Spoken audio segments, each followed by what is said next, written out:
নদীর মাছ রান্নার আসল স্বাদ পেতে চান? তাহলে ভিডিওটি শেষ পর্যন্ত দেখতে থাকুন আর জেনে নিন কিছু গুরুত্বপূর্ণ টিপস। আসসালামু আলাইকুম ভিউয়ার্স, আমি আবারও নতুন একটি ভিডিও নিয়ে আপনাদের মাঝে হাজির হয়ে গেলাম। তো চলুন শুরু করা যাক।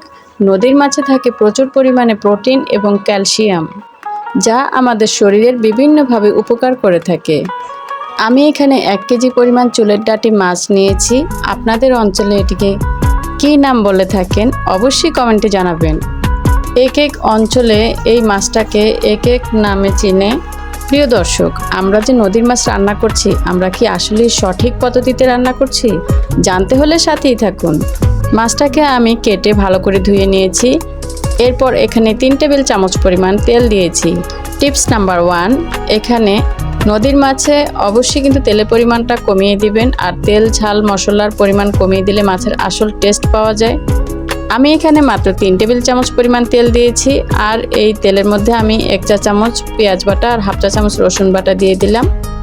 আমি চাইলে এখানে তেলের পরিমাণটা আরও বাড়িয়ে দিতে পারতাম, কিন্তু ওই যে এটি নদীর মাছ তো, তাই আমি একটু তেলের পরিমাণটা কমিয়ে দিলাম। টিপস নাম্বার 2, এখানে কোনো পানি ব্যবহার না করে আমি আগেই মরিচের গুঁড়ো আর হলুদের গুঁড়ো দিয়ে দিলাম। আর তেলের মধ্যে মরিচের গুঁড়ো হলুদের গুঁড়ো দিলে তরকারির কালারটা কিন্তু সুন্দর আসে। টিপস নাম্বার 3, ভিউয়ার্স, আপনারা অবশ্যই দেখেছেন আমি আগে প্রথমেই দিয়েছি লাল মরিচের গুঁড়ো, আর অবশ্যই এখানে মরিচের গুঁড়োটা আগে ব্যবহার করবেন আর হলুদের গুঁড়োটা পরে ইউজ করবেন। এতে করে তরকারি কালারটা ভীষণ সুন্দর আসবে। এটা হলো তরকারি কালারের টিপস। এরপর আমি সামান্য একটু পানি দিয়ে দিয়েছি আর পরিমাণ মতো লবণ দিয়ে দিয়েছি। এখন মশলাটা ভালো করে কষিয়ে নিব। এই কষানোর মধ্যে আমি এখন দিয়ে দিব 2 চা চামচ টমেটো সস। এই টমেটো সসটা আমি মিষ্টি ছাড়া তৈরি করেছি, এটা রান্নার ক্ষেত্রেই তৈরি করেছি। এতে করে রান্নার কালারটা আরও সুন্দর আসে এবং খুব টেস্টি হয়। এই টমেটো সসটা রান্নাটাকে এত টেস্টি করে, আপনারা যদি একবার এভাবে রান্না না করেন তাহলে বিশ্বাসই হবে না আপনাদের। আর এই টমেটো সসটা আমি নিজে ঘরে তৈরি করেছি, মিষ্টি ছাড়া কিন্তু তৈরি করেছি। মশলাটা ভালো করে কষানোর পর আমি এখন মাছগুলোকে দিয়ে দিলাম, আর মাছগুলো দেওয়ার সাথে সাথে ভালো করে নেড়েচেড়ে দিতে হবে, যেহেতু এটি পরে আর নাড়া যাবে না, তাই ভালো করে গরম না হতেই নেড়েচেড়ে মশলার সাথে মিশিয়ে দিতে হবে। এরপর আমি সামান্য একটু পানি দিয়ে এভাবে কড়াইটা নেড়ে দিচ্ছি। আমি আর এখানে খুন্তি ব্যবহার করব না, তাহলে মাছ কিন্তু ভেঙে যাবে। যেহেতু এ পর্যায়ে মাছটা কিন্তু গরম হয়ে গেছে, চুলার আঁচটা কিন্তু আমি মিডিয়াম আঁচে রান্না করছি। টিপস নাম্বার 4, শুধু নদীর মাছ নয়, যে কোনো মাছই যদি অল্প আঁচে রান্না করা হয় তাহলে সে মাছের মধ্যে মশলা ভালোভাবে ঢুকে যায় এবং মাছটাও খুব টেস্টি হয়, আর মাছটাও ভেঙে যাবে না।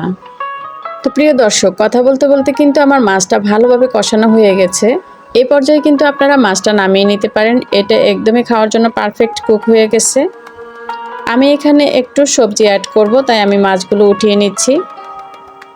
আর আপনারাও যদি এভাবে সবজি ইউজ করেন তাহলে মাছটা আগে উঠিয়ে নেবেন, তাহলে মাছটা ভেঙে যাওয়ার আর কোনো চান্স থাকে না। সো আমি মাছগুলোকে উঠিয়ে নিলাম, আর যে ঝোলগুলো থাকবে কড়াইতে ওই ঝোলের মধ্যেই কিন্তু আমি সবজিটা কষিয়ে নেব। আর যত বেশি কষাতে থাকবেন ততই কিন্তু সবজিটা খেতে ভালো লাগে, কারণ এর মধ্যে মশলা ভালোভাবে ঢুকে যায়, এই জন্য তরকারিটার স্বাদটাও অনেকাংশে বেড়ে যায়। তো আমি আজ এখানে নিয়েছি একটা বেগুন আর একটা আলু। আমি এখানে বেশি সবজি অ্যাড করব না, আর নদীর মাছের সাথে বেশি সবজি অ্যাড করলে খেতেও ভালো লাগে না, তাই আমি অল্প কিছু সবজি এখানে অ্যাড করব। আর এই সবজিটা দিলে মাছের স্বাদটাও অনেকাংশে বেড়ে যাবে।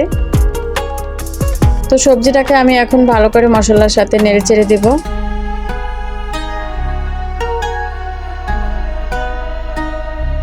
সবজিটাকে ভালো করে মশলার সাথে নেড়েচেড়ে দেওয়ার পর আমি এখন একটি ঢাকনা দিয়ে ঢেকে রাখবো 5 থেকে 7 মিনিটের জন্য।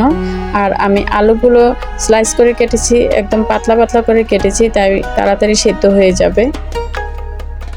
আর বেগুন তরকারি তো খুব কম সময় লাগে সেদ্ধ হতে। যারা আমার ফ্যামিলিজ কিচেন চ্যানেলটিকে সাবস্ক্রাইব করেন নাই, প্লিজ এক্ষুনি সাবস্ক্রাইব করে ফ্যামিলিজ কিচেনের পাশে থাকুন। ভিডিওটি কেমন লাগলো আপনাদের কাছে অবশ্যই কমেন্টে জানাবেন। রেসিপি ভালো লাগলে একটা লাইক দিয়ে দিবেন। তো আমার সবজিটা কষানো হয়ে গেছে, আমি একটু নেড়ে চেড়ে দিচ্ছি, ভালো করে কষিয়ে নিয়েছি আমি। আর নিচে যেহেতু পোড়া না লেগে যায়, কষানোর সময় সেই দিকটা অবশ্যই খেয়াল রাখতে হবে। আর এখানে আমি আমার পরিমাণ মতো ঝোল রাখবো, তাই সেই পরিমাণে আমি একটু গরম পানি ইউজ করেছি। প্রিয় দর্শক, আপনারা অবশ্যই কিন্তু এখানে একটু গরম পানি দেওয়ার চেষ্টা করবেন, এতে করে তরকারির স্বাদটা কিন্তু অটুট থাকে। তো এরপর আমি উপর দিয়ে মাছগুলোকে বসিয়ে দিলাম, এরপর ঢাকনা দিয়ে ঢেকে রাখবো। কিছুক্ষণের মধ্যে বলক এসেছে। তো অফ ক্যামেরায় আমি একটু ধনেপাতা কুচি দিয়ে দিয়েছিলাম। তো মাছ রান্নাটা আমার প্রায় হয়ে আসছে। আমি এখন চুলাটা অফ করে ঢাকনা দিয়ে ঢেকে রাখবো 2 মিনিটের জন্য। ফিরে এলাম 2 মিনিট পর। মাশাআল্লাহ, তরকারির কালারটা দেখতেই পাচ্ছেন প্রিয় দর্শক, কতটা সুন্দর হয়েছে, দেখতেও কতটা লোভনীয় লাগছে, তাই না? গরম গরম ভাতের সাথে এরকম নদীর টাটকা মাছ যদি এইভাবে আমরা রান্না করি এই প্রসেসে, তাহলে মাছের আসল স্বাদ আমরা পেয়ে যাব। কথা হবে পরবর্তী ভিডিওতে, সে পর্যন্ত সবাই ভালো থাকবেন। আমার ও আমার পরিবারের জন্য দোয়া করবেন। আল্লাহ হাফেজ। আসসালামু আলাইকুম।